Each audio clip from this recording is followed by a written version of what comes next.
Mary, Queen of heaven and earth, reigns because she is the mother of Christ the King.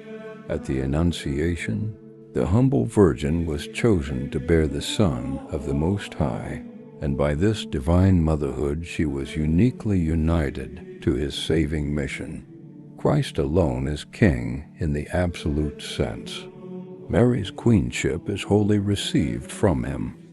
Exalted beside her risen Son, she intercedes for his children, and by maternal grace, helps distribute the treasures of his redemption.